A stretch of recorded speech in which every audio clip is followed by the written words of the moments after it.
But what I'm interested in is when I write about the wild, yeah, or increasingly when I write about the remembering of home, the heartbreak of the homesickness of home, and so on.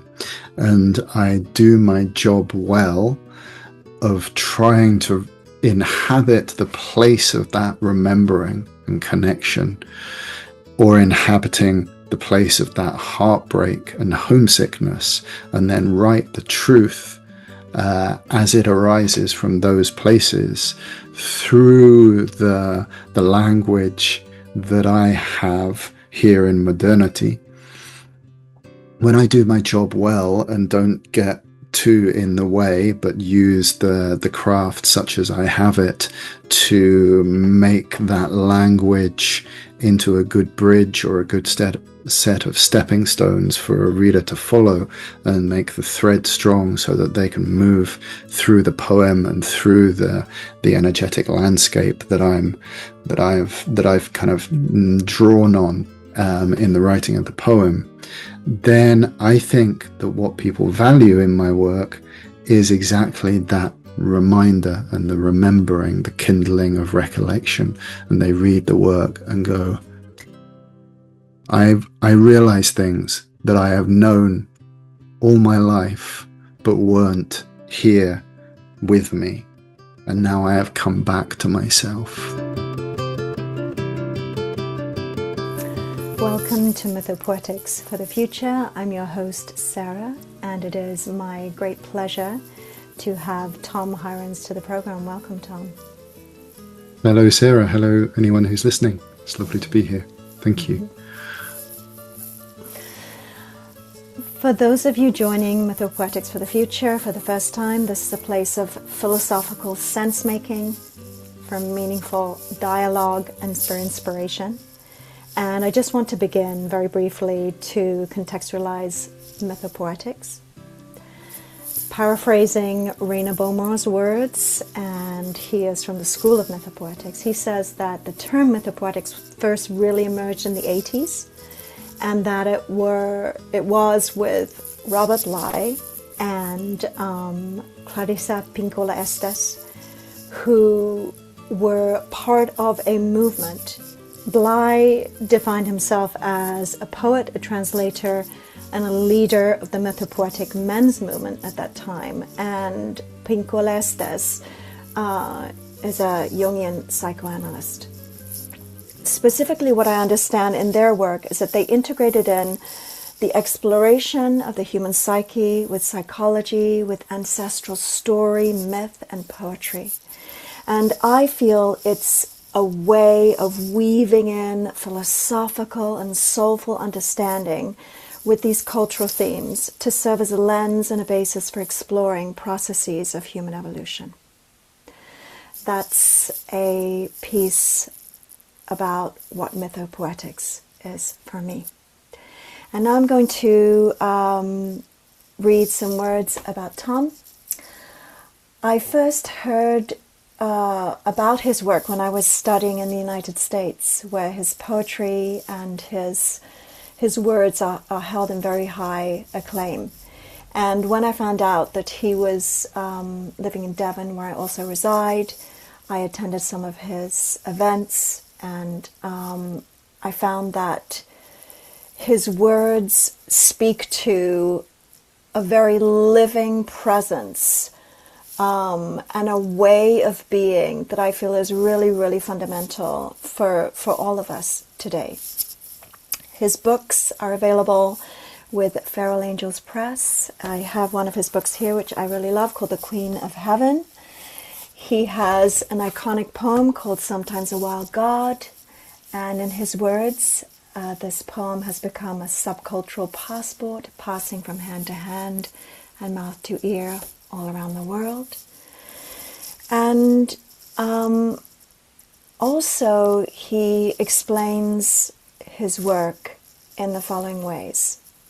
I hope my work provokes you into a deeper relationship with this marvelous world. There is much to lament and grieve, and much to be angry about and take action against. but to be alive is an incredible thing.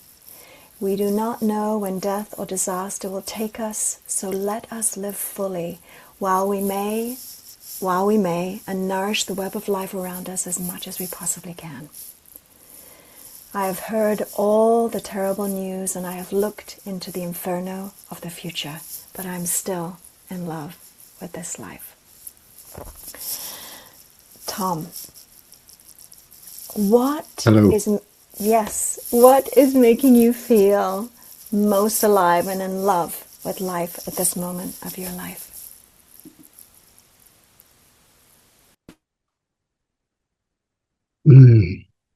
Starting with the easy questions. It has to be my children at this point. There's so much else, but I have two sons. The youngest is 7 and the oldest is 11, both in very different stages of their lives. My partner and I co-parent our boys with their mum, the artist Rima Staines. So half the time they're with me and half the time they're not. And of course, they're growing their agonies and wonders and joys and navigations of all the things that are happening at their various ages. Those put everything else into the shadows, really. There are lots of other things that I could name, but having this morning been through the agony of believing that I had lost my eldest son's scooter by forgetting to put it in the car last night, with him having just upgraded some parts for it, which was its own huge adventure of connection and disconnection for the two of us. And him going to school believing that the scooter had been lost forever, and then finding the scooter just as he'd gone into school.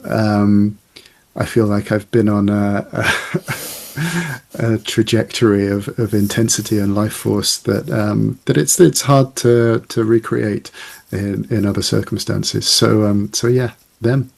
I'll stick with them. Yeah. The journey with your son this morning. Wow, the scooter. Very, very important. Very important being for him in his life at this moment, I imagine. Yeah. Yeah. Okay. What do you understand as mythopoetics, Tom? How would you define it? What does it mean for you? It's a term I used to use more, like 5-10 years ago, I suppose. When a kind of shorthand felt useful. So I don't use it so much these days, apart from, I suppose, as a kind of bridging term to draw people who might understand that world towards the towards the world that I'm interested in talking about. And the point of contact of those two worlds, I suppose, is the personness of aspects of ourselves, the giving our parts internally character, as if the whole of our internal world is is a great cosmos in which various forces and beings are encountering one another and interacting and so on. So in that respect, it's it's really just, I would these days I would talk more about a kind of inner animism than mythopoetic. But that's the way that I use the term. Does that correspond in any way to the way that you use the term mythopoetic? Yeah, absolutely. And I find it interesting that it was some years ago when it was more moving through you, and now an inner animism, absolutely. That for me is a very, very big, important part of a mythopoetic lens. And yes, I'm just a little bit curious. You talked about this world and that world, the two worlds. What, what do you mean when you say these two worlds? Just speak to that a bit. That would be great.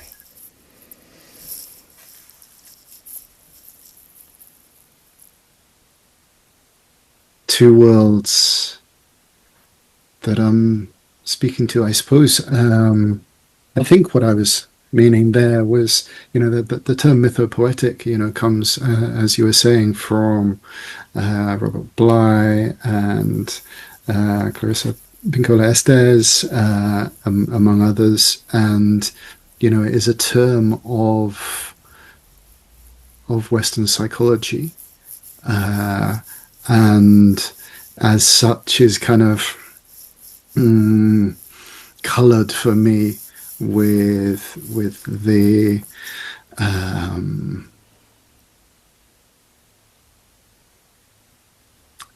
lack of sophistication of Western psychology, and the very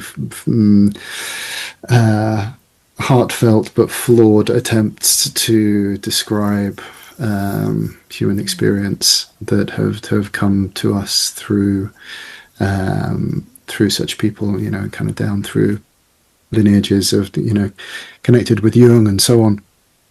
And then there's the whole of the rest of the world getting on with its business, and talking about spirits, talking about everything having personhood and so on, and those worlds and those cosmologies have points of overlap in their understanding of the world, or of the expression of what it is to be alive.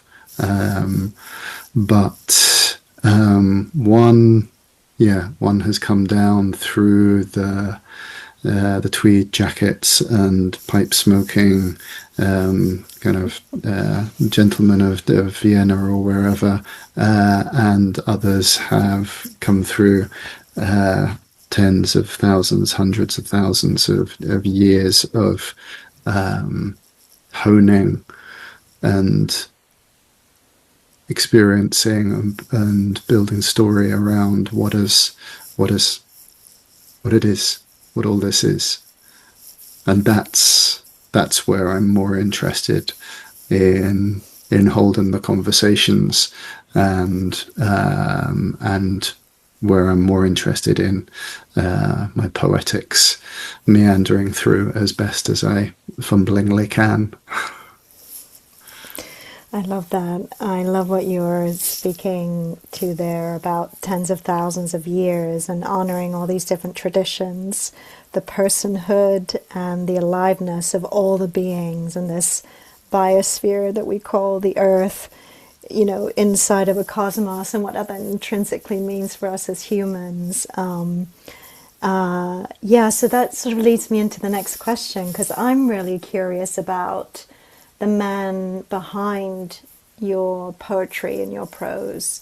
I'm interested about what initiatory journeys and or numinous experiences did you have that were so formative, to sort of bring alive this understanding that here you are, a part of this 1,000 years, human cultural experience and relationship to the earth. Could you explain to us or impart with us, like pivotal moments perhaps, that was fundamental for your understanding of this cosmovision? Yeah.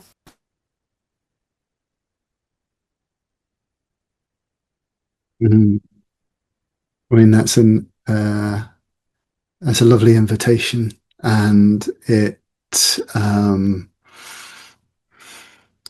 is also a kind of seductive draw towards, give us the biography of how you've come to be where you are, and that's lovely, and I'll offer some things in that direction, but also increasingly for me, it's a situation in which I'm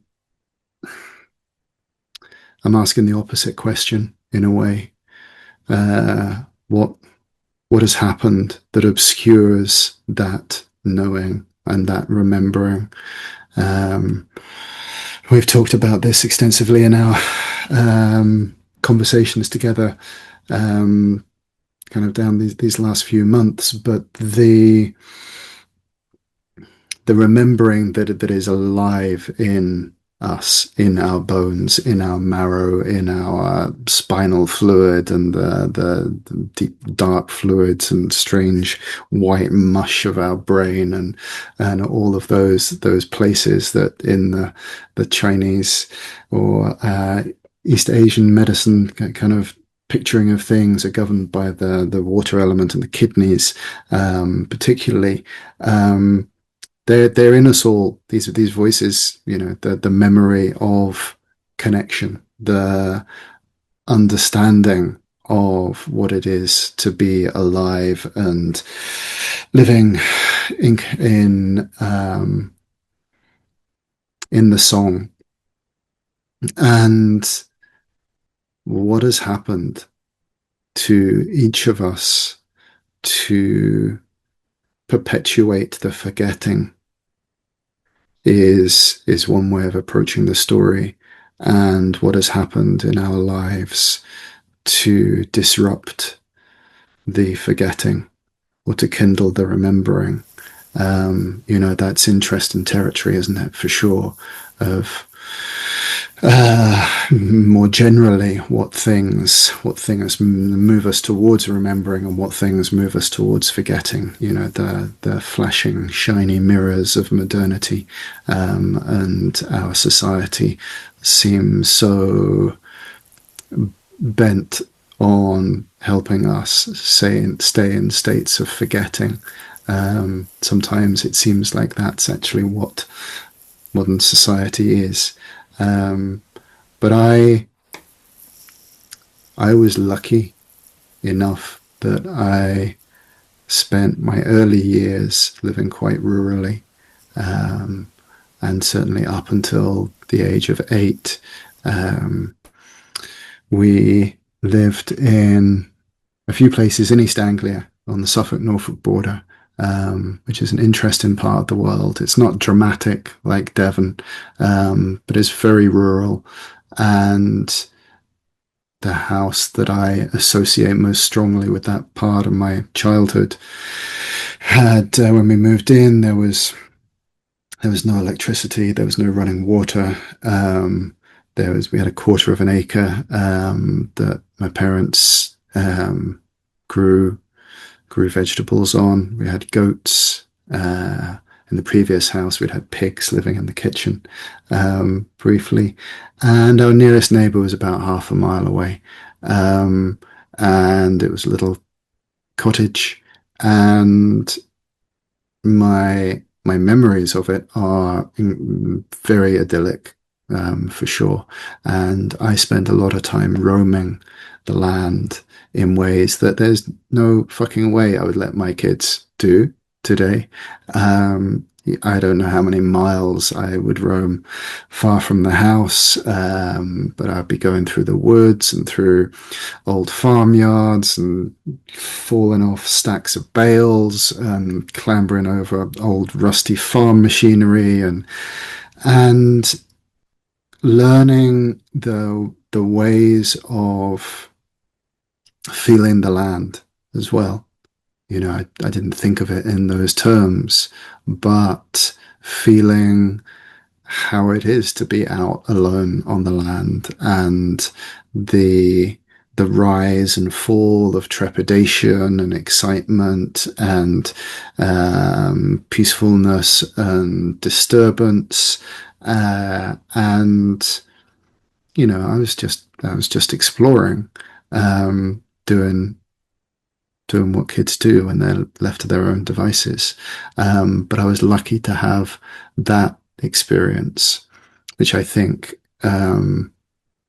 put the seeds in, or at least awoke the seeds that were already there. And at some point in those years, I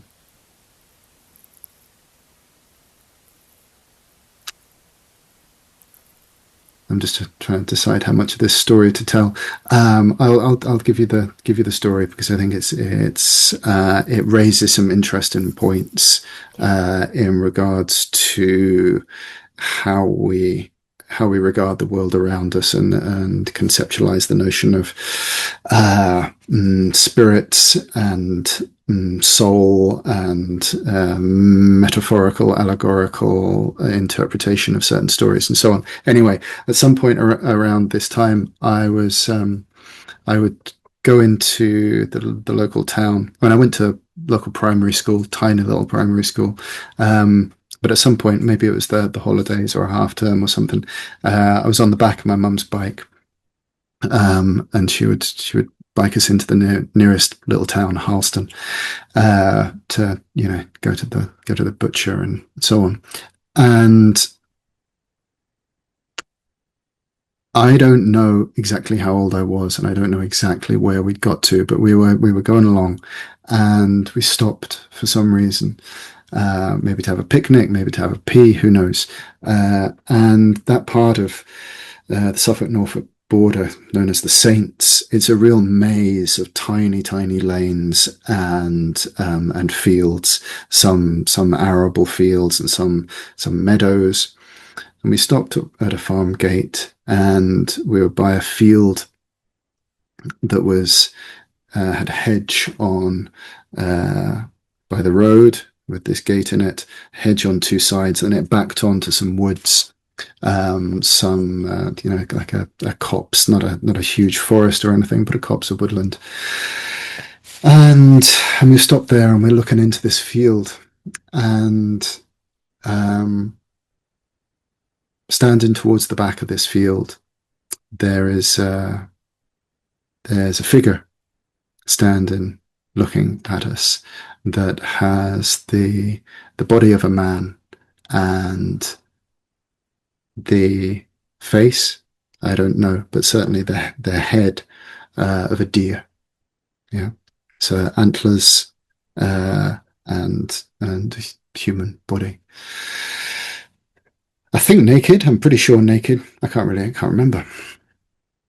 And we're looking at this figure standing in this field, and this figure's looking at us.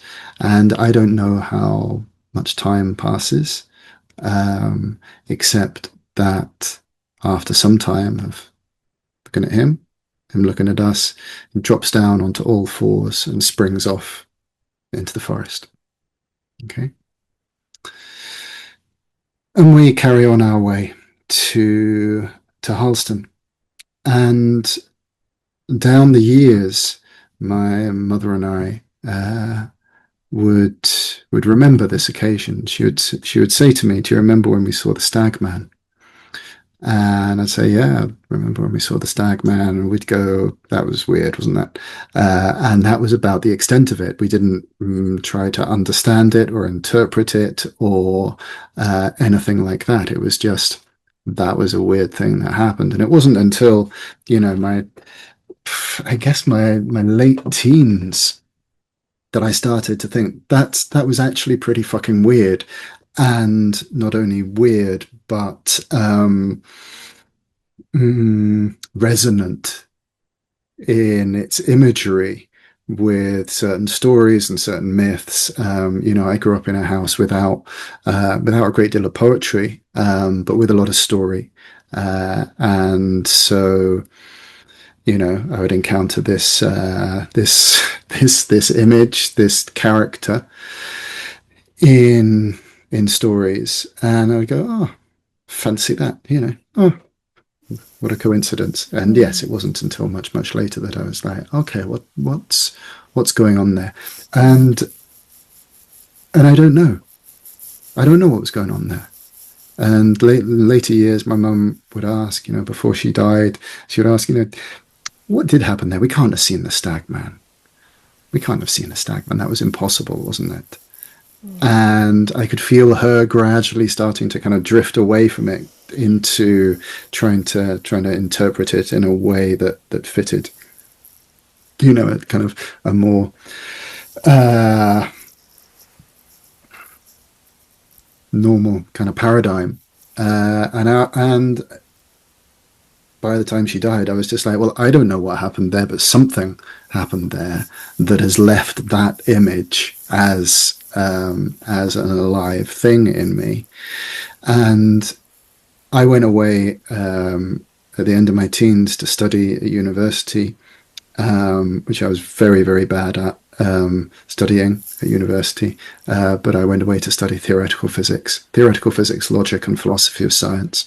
And I carried this image and experience of the stag man as a reminder, like a pebble or a pendant or a feather or something, of actually I don't know shit about the world in terms of frameworks, but something happened there, and that has value for me.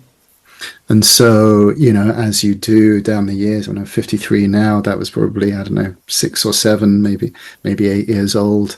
I've attached different meanings to that experience, or my memory of that experience down the years, and speculated and all of that. But the closest I can get to speaking truly about it really is just my belief that in those moments of contact with whatever that was, again, some nudge towards remembering happened, And then I was, in my teens and all of that, I was just in kind of various unheld, continual, open-ended half initiations like we do, working with the edges of fear and experience and knowledge and understanding. And then later, more formal rites of passage work, after which my first wilderness fast, for example, was when I started really writing poetry. So yeah, land, encounters, navigation, sensitivity to the different feelings of different places and the ways of different parts of the land. And being compelled towards a certain way of experiencing the world and living that it took me a very long time to settle into. I was tortured, kind of between the ages of about 12 and 22, 23, something like that, with a lot of mental, emotional, existential anguish and pain, and expected to not live beyond my 20s. And I didn't understand for a long time what that pain was, until even, here, 53 years old, I'm only just starting to, again, speculate or lean towards the notion that pain and the remembering of connection, connected living, in my bones, and the grief of the loss of it, and the madness of modernity, that those things might be connected. Slow on the uptake. Thanks a lot for expressing that very magical and powerful and mysterious moment when you were a child. And what I find so fascinating is that this image, it's come to me many times in dreams, a man or a woman with antlers, and how in our cultural myth or story, this is an image, a being that's universal in many, many places in the world. And I just find it so fascinating and powerful, that narrating of that experience. So thank you for that. Thank you for sharing that moment. It's not Yeah, a story I tell that often, as you can imagine. yes, I didn't tell it for a long time because I didn't want to turn it into something I kind of could get kudos from, or, kind of monetize it in the sense of kind of turning it into currency. yeah, But I think I was lucky that for a long time, um, I didn't have to have a name for that character apart from the Stag Man. yeah, So I was fortunate doubly in that way.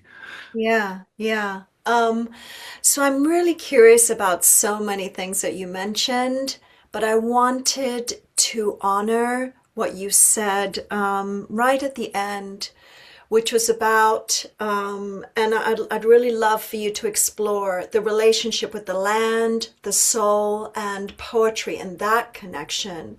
And specifically, you mentioned something that's very dear to my heart, which is about grief and grieving, and making sense of that, learning how to live next to our core wounding or our woundings. I really learn from the land by observing the earth and observing all the different ones on the earth and the natural cycles of death and rebirth and dying and decay and decomposition. And I have this belief that actually today, with what is going on with the earth and the ecosystems, that there is a grieving, and that it's so important for us to connect with that, individually, collectively, so that we can be in this tangible relationship, which I think is so necessary for the future and the future ancestors. So yeah, could you speak to us, Tom, about the land, soul, and poetry, and if you so choose, the place of grief, and joy and beauty also in relationship to those things. Thanks. Again, the little questions, yeah. Okay, let's where to go in with that? I mean, the land, poetry, soul. So approaching that subject um,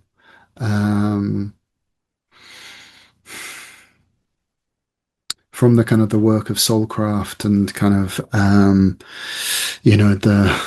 the encounter with soul and the wilderness fast and all of that is one way of approaching it, and the way in which the soul moves from kind of being something held to be in us to something that is that we are participating in the external landscape. That's one way of approaching it. But where I'm at the moment, the linkage between soul and land and poetry, and why poetry is important, really, I suppose, in the context of those things, is a speculation that I am entertaining at the moment.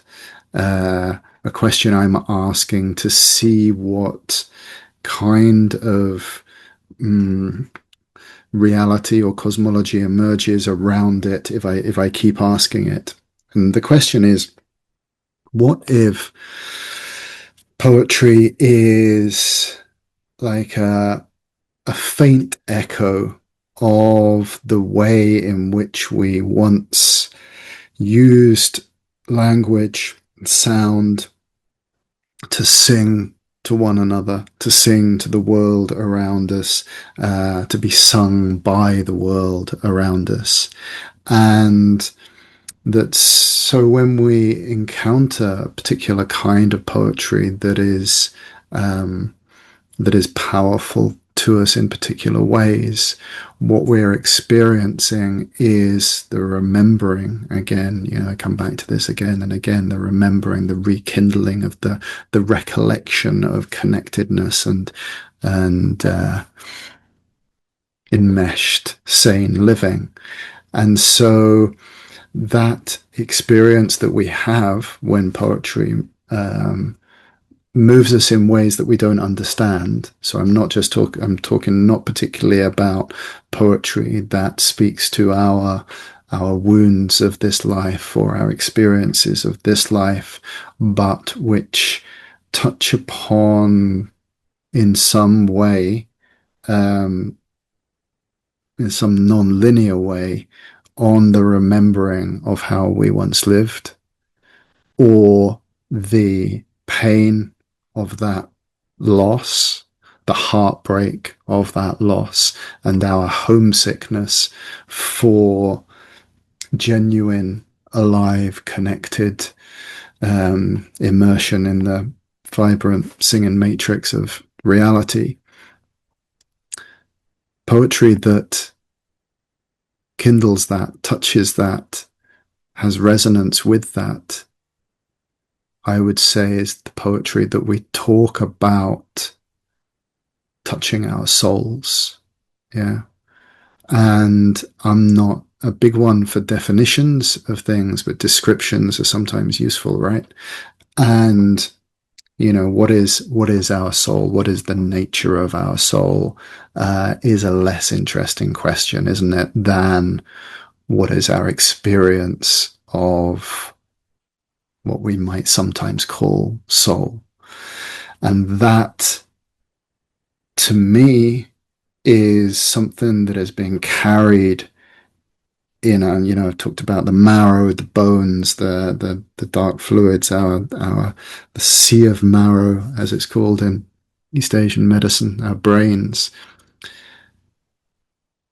That thing that is alive in there with this deep, deep, stack, like geology of rememberings that is touched by poetry and all sorts of other experiences and arts. As soon as we encounter that, we can't help but turn to face the grief that we carry into this life that isn't anything to do with our biography and all the terrible things that have happened to us, and all the brokenness that we've come to in this life, but is just the heartbreak of homesickness, which most of us, me included, would do almost anything but actually experience, because it's so devastating. So the grief piece is absolutely vital and part of the reality of our situation. I'm no optimist about the future. And all griefs are connected, it seems. You experience one grief and it pulls on all the griefs, doesn't it? You drop the jar of pickle that you'd been saving, and the sadness of that is suddenly the grief of losing your father age 14, and the grief of that is the grief of your life not looking the way that you imagined it might look when you were 19, and the grief of that, if you're not careful or if you are lucky, pulls into the grief of being severed from our experience of home in the deeper sense that I'm starting to talk about. Yeah. Yeah, the heartbreak of homesickness, the devastation of that. You are bringing in these beautiful threads of an understanding of who we are and what happens to us. And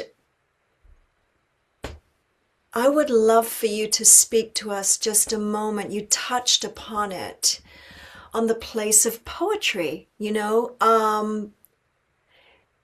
have mentioned and before the ivory towers of poetry. I mean, even for me, I have loved poetry through my life, but there have been parts of me that, because of my ignorance or naivete, just really didn't understand potentially what poetry could do for my mind or my being. You spoke to the idea of being sung or being a part of the song. Like, yes, the world of poetics, why is it important, Tom? The world of poetics and poetry for us today in this time of meta or polycrisis, however we want to refer to the complexity of what's going on in the world. Like, why is it important today to sit and read the words of a poem? What potentially, what could that potentially do for us? And how can a body of work, in this case, your body of work, how could this move us to a place that's valuable for the present and the future?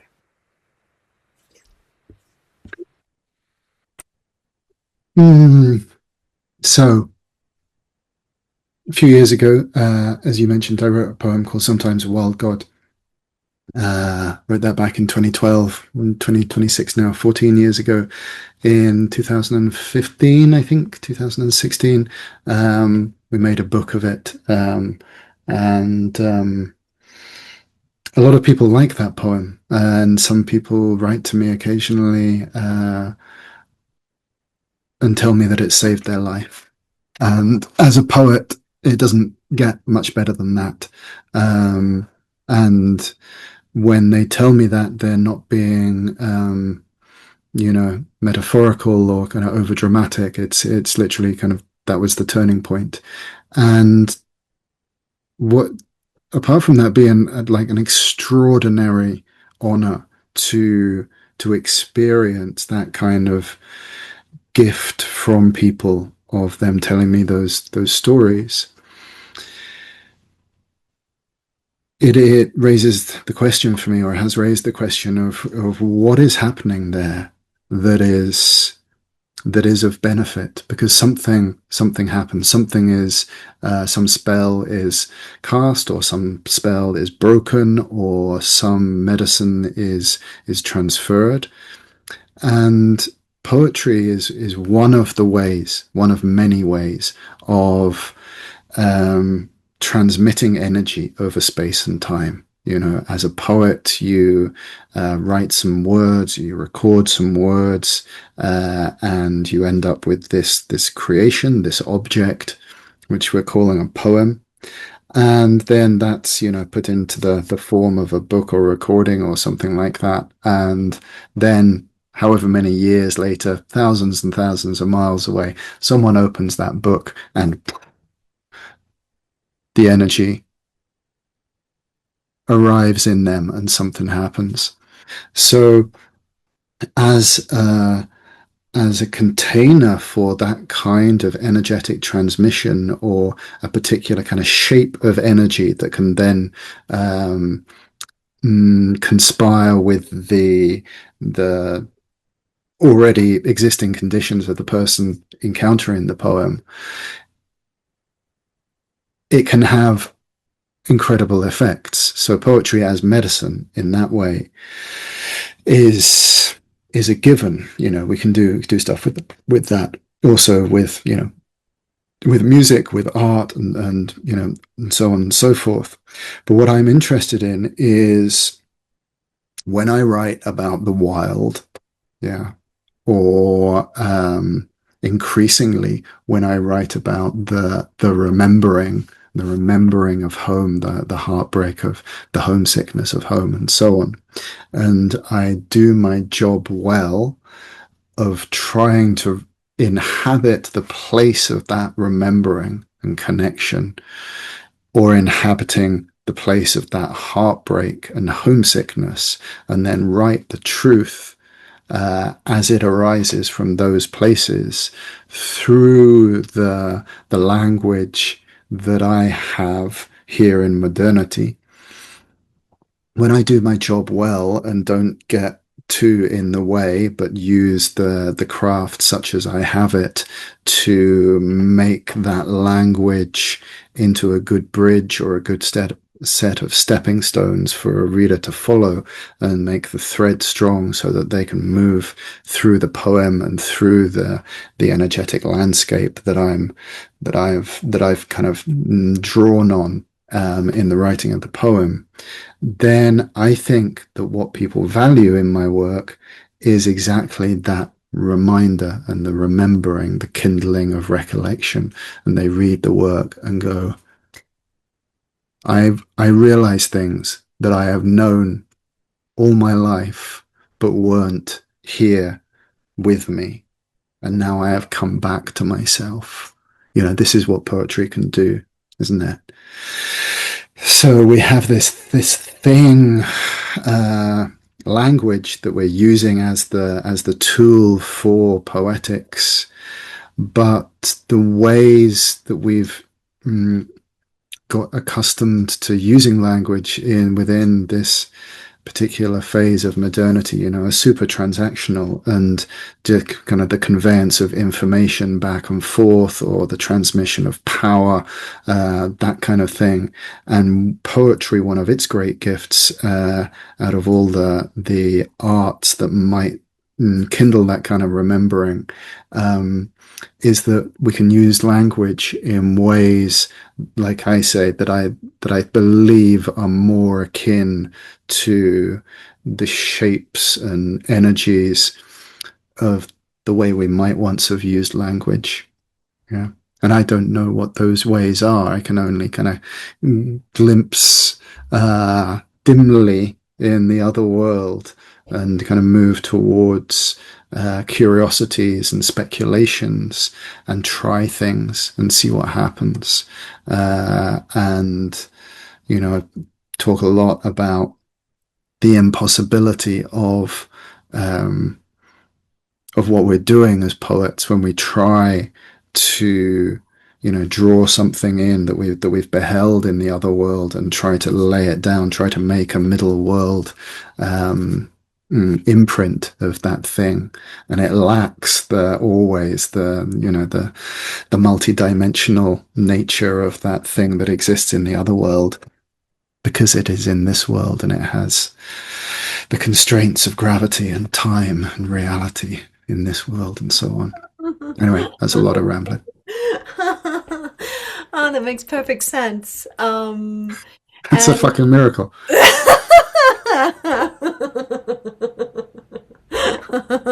um, um, so yeah, this leads into my next question for you, Tom, which is about like, where does poetry come from, and sort of creativity. Now you mentioned different kind of art forms, and I know that you explore and teach and have guided many different art forms, and specifically then the other world, or what do you understand as where does poetry come from?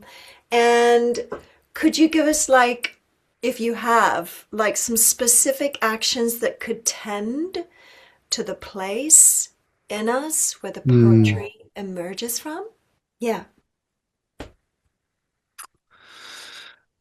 Well, mm, that's like a 6 week course.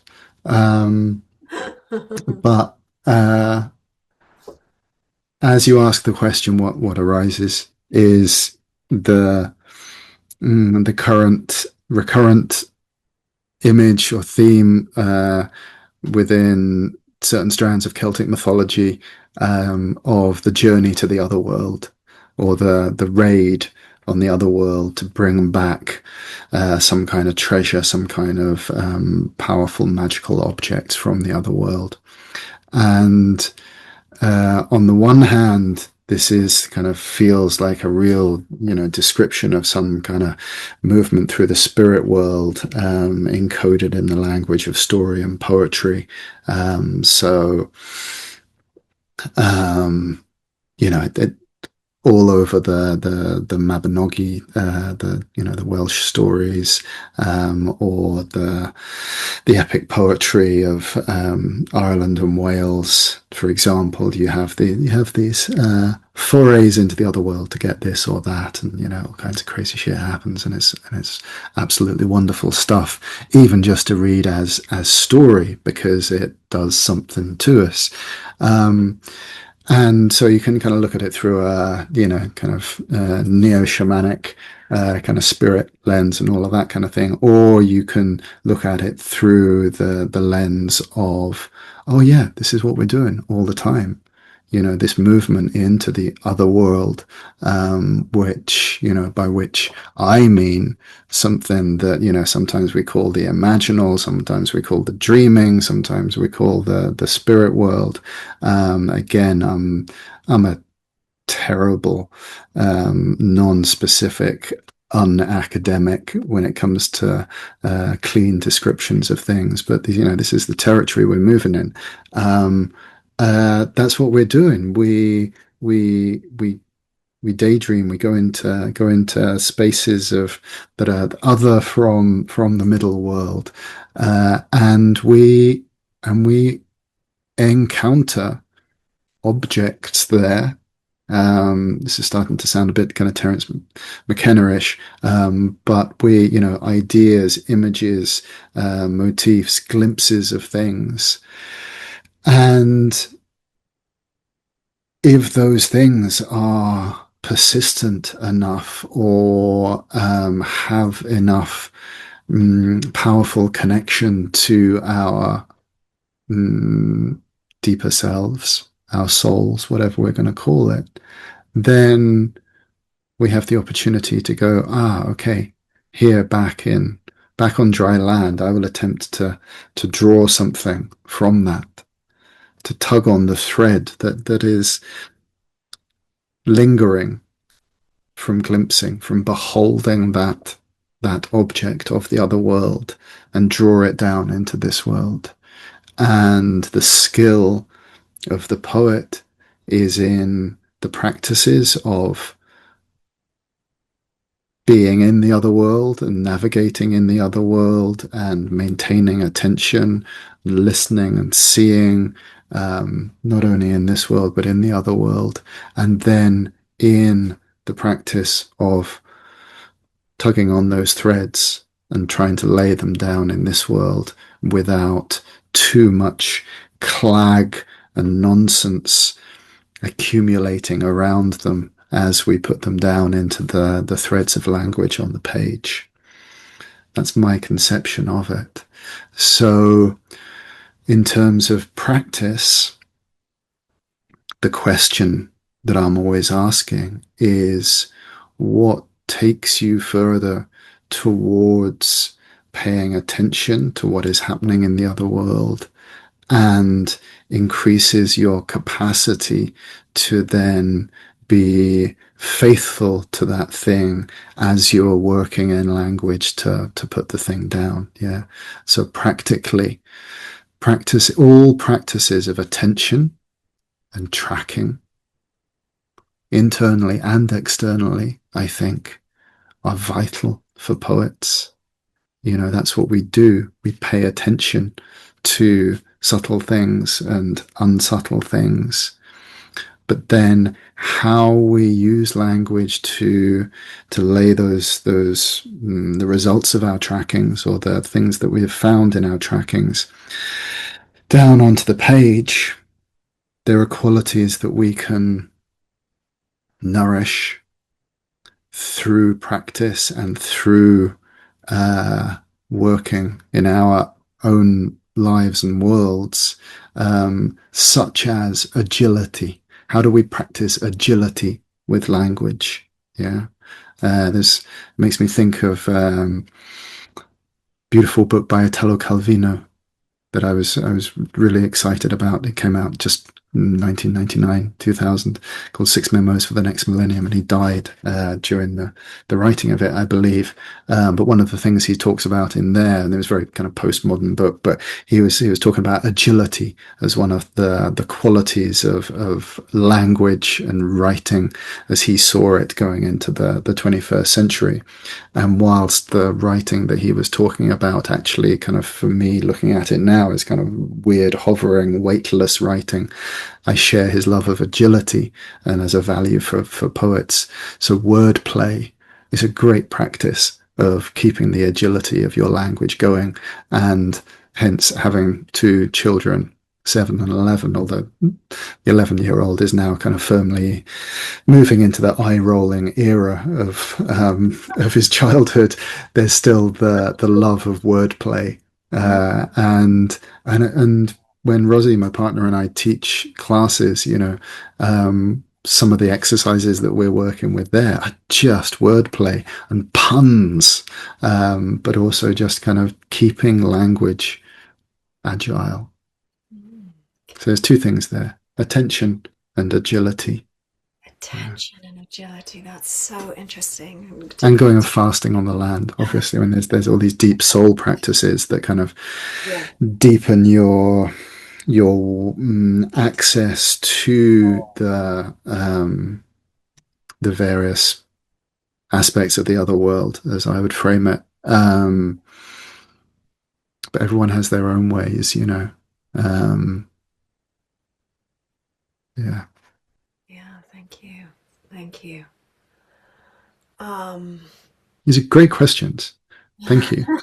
you're welcome. I'm just so tickled to be able to ask you the questions and to receive all these really what I feel, and I hope the listener who's listening now is like such inspiration to be able to tend to those edges of the mind and consciousness that are in between the worlds and the relationship with the worlds, and it just brings it into more tangible understanding. And the eloquence of this idea of agility, it's just like the way it made me feel was, oh yes, like in my psyche, in my mind, in my heart, wouldn't it be good to drink even more from that, contemplate Mm. more on that. What does that mean for me? How can I live into that more? So that's, I feel like this is really inspirational. Hey, that's great, because I mean, soul work and soul writing. My usual description when I'm pressed on what is poetry anyway, is the practice of telling the truth in ways that carry power. Yeah, it's not the best description there is, but it's quite a useful one, and that can get, trying to tell the truth, it can get pretty heavy and dense, and alchemically also, you know we need to we need to learn how to dance as well with that. So keeping the in qigong and neigong and kind of internal alchemy practices, there's this notion of the lead light, this kind of dense light, that's kind of cultivated, and there's something about the marriage, or the coexistence and tension between, or dance of, the weightiness of truth telling, and the soul, and the urgency and the necessity, and the lightness of the dance, and the agility, and so on, which is of particular interest to me. Yeah, yeah, yeah. I what I see is this image is like really holding the paradoxes together. And this concept, no, Plotkin talks about the mandorla, which is this place where they both exist. And how does that, not trying to understand it, but allowing that to work on our psyche somehow, like that contemplation and just like the lead light, that seems so interesting and paradoxical. And I'm how, probably doing a terrible disservice to kind of theories of Taoist alchemy with that with that use of it, but it well, works for me. yeah, yeah, and that's the point that we're interested in what works for you and how you maintain your attentiveness, I guess, to these worlds. Okay, so I just would like to close with some short questions that I really love that has to do with the world of music, like. Could you mention like a favorite song, a favorite book? I know that's hard because it's like an ocean of music and books that you love, but could you mention a favorite song and a book that is that you love, please, for us? Okay. I'll put the cat among the pigeons and break the mold slightly, and just tell you what I was listening to in the car as I was driving back from Totnes just now. I was listening to "Toxicity" by System of a Down, and singing along to it very loudly. Uh, so if you can include a sample from that, that would be All great. right. Okay, great. I don't know that I music. love all sorts of beautiful, soulful music as well. But Yes. as I was listening to that, I was starting to dream into a class or a section of a class that I might put into a course that I'm developing at the moment called Incant. And this section of the class would be the power of expressed rage, Yeah. or AKA fuck you and everything you stand for. And the use of that in poetry, so using poetry as a practice for exploring different aspects of ourselves, and just the power of that in poetry. Yeah. Nice. Nice. I love it. Favorite book? Favorite book, favorite book, favorite book. Okay, yeah. So over the last couple of years, Rosie, who's also a lover of language and a performance poet in her own right as Beryl the Feral, and um, incredible facilitator of creative things.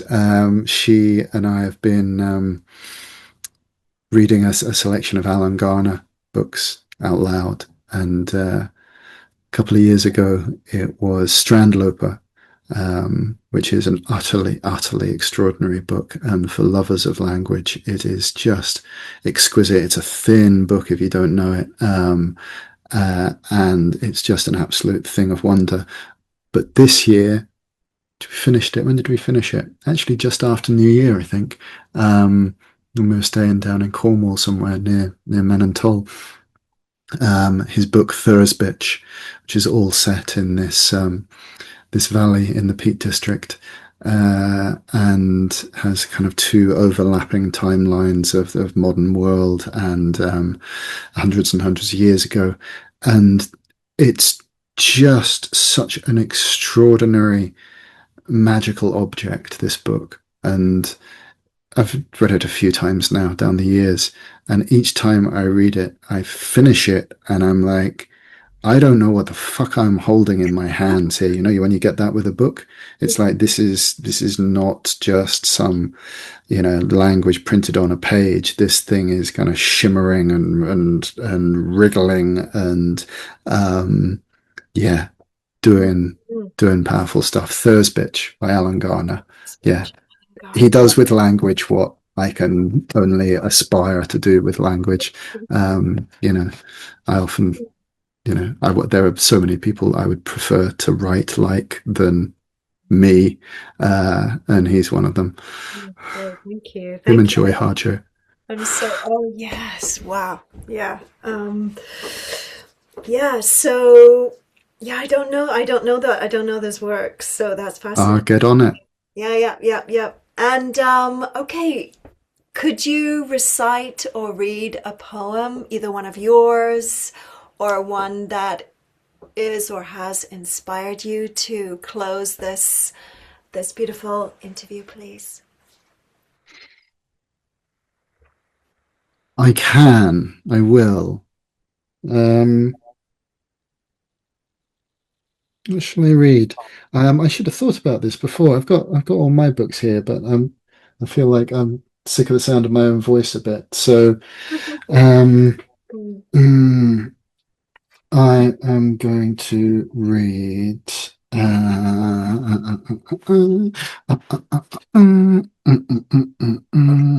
I can find it. Um,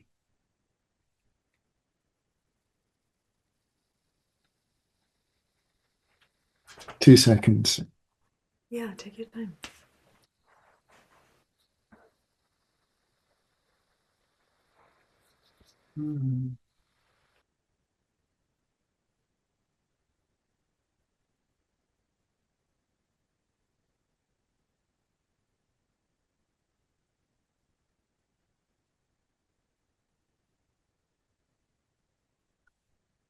This is where I wish that I had alphabeticized my bookcase. Instead, I know where the books are just by where they are on the shelves. So, Okay. um,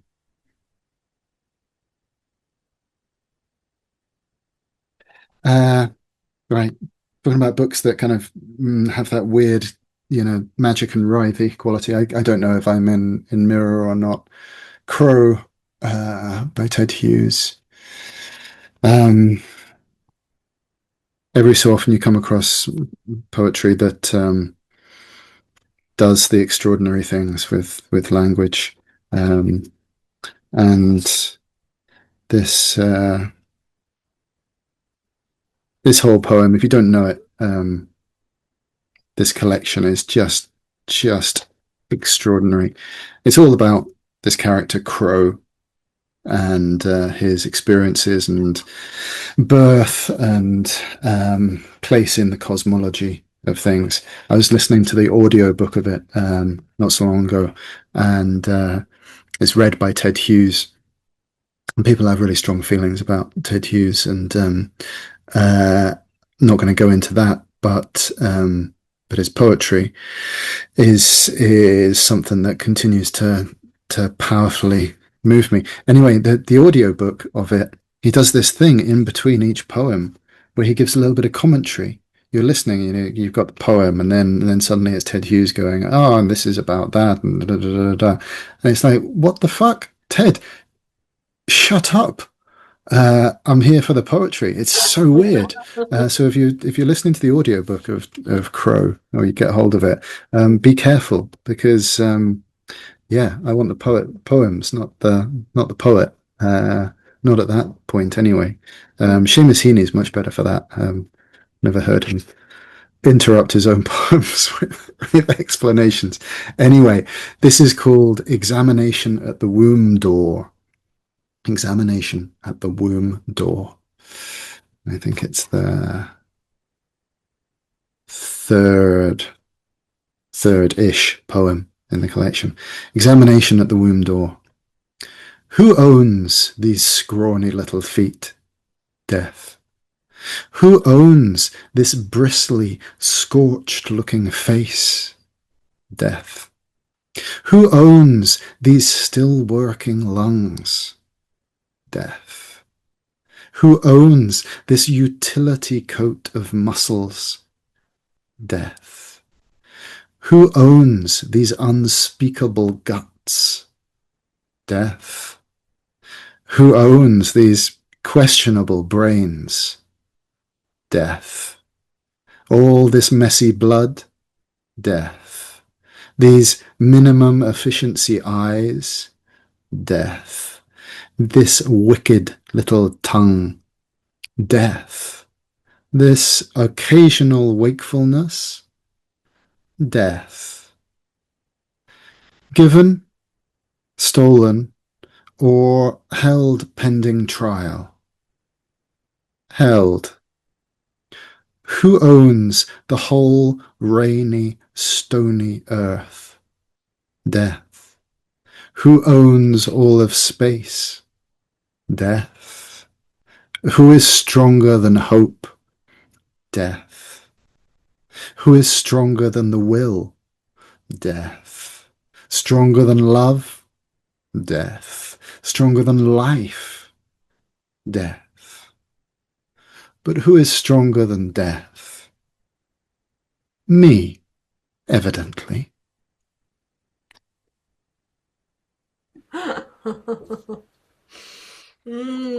Surprise ending.